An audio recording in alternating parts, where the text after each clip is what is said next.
Čau, brácho. Nazdar, brácho. Odkud voláš? Já už jsem na cestě, za chvíli jsem na firmě. Proto volám, já to, brácho, nějak nestíhám. Jak to? Ale mám tady rozdělanou jednu fenečku, chápeš? Ale neříkej. No jo, to chápu. To chápu. Nebude ti vadit, když se potkáme až na cvičáku. OK, já to tam zvládnu sám. Neboj. Díky, brácho. Máš u mě kostičku? Hlavně pozdravuj tu svoji kostičku. Hele, už jsme tady. Tak zatím. Čau na cvičáku. Čau. Wow.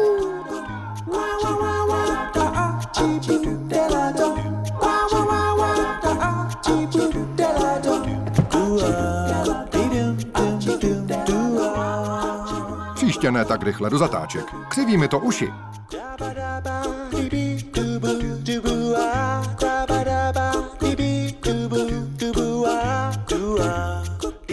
Tak se na to podíváme.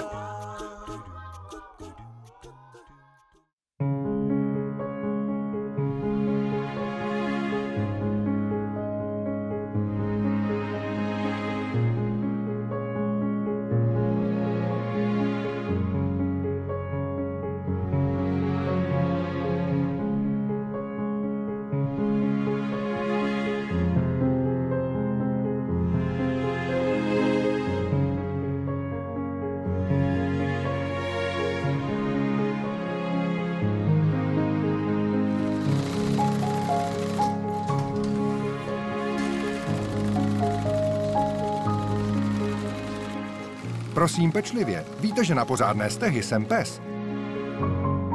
Hanko, podáte mi prosím ten balónek? Chci ho otestovat. Děkuji.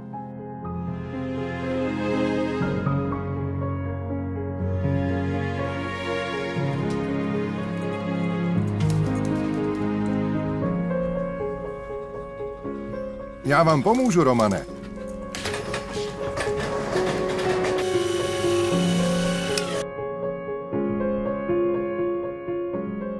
Koukám, že tohle je moc pěkná prácička.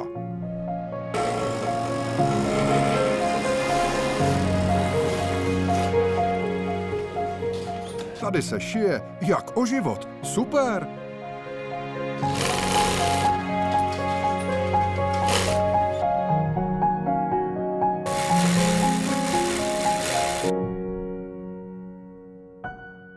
Tak já zase poběžím. Naschledanou, děvčata. Naschledanou, pane šéf.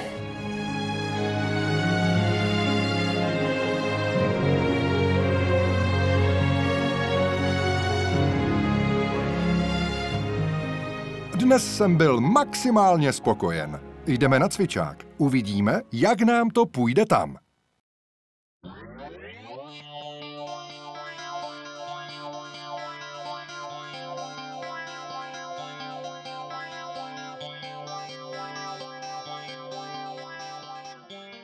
Tak jaká byla kostička, brácho?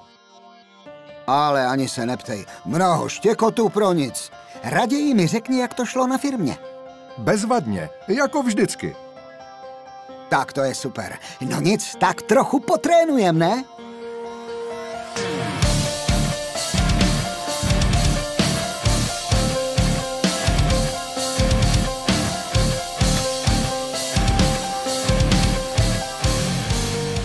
Příště mi postavte něco většího, jasný?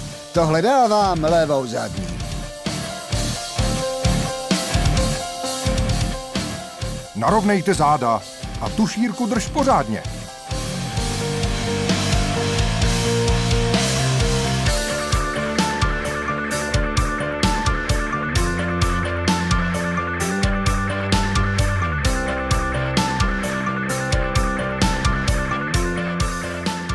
Tak už mi dej ten balónek, nebo ti strhnu prémie.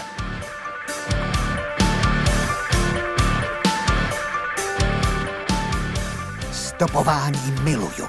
Hlavně, když je na konci kapaj předmět.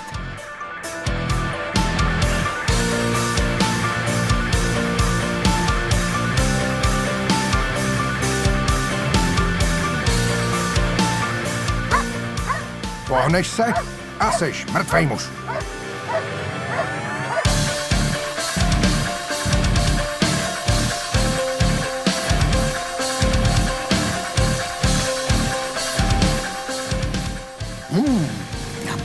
Ty naše aporty jsou fakt dobrý.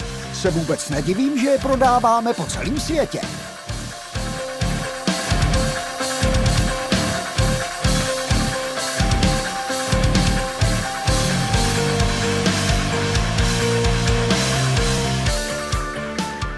Pěkně se vystroj, teď tě trochu prověřím.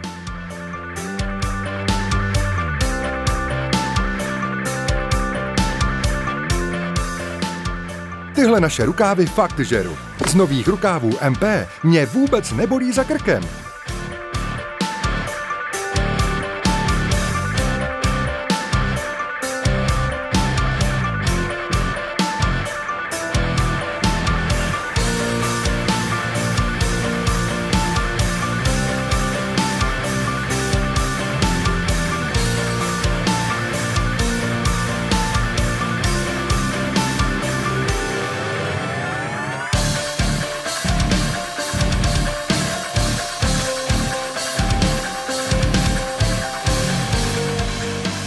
Takže chlapci, dnes jsme byli s vámi docela spokojeni.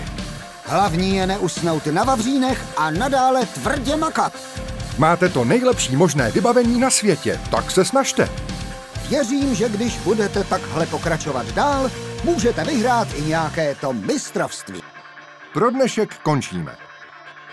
Brácho, a já tě teď zvu na pořádnou flákotu. Wow, wow.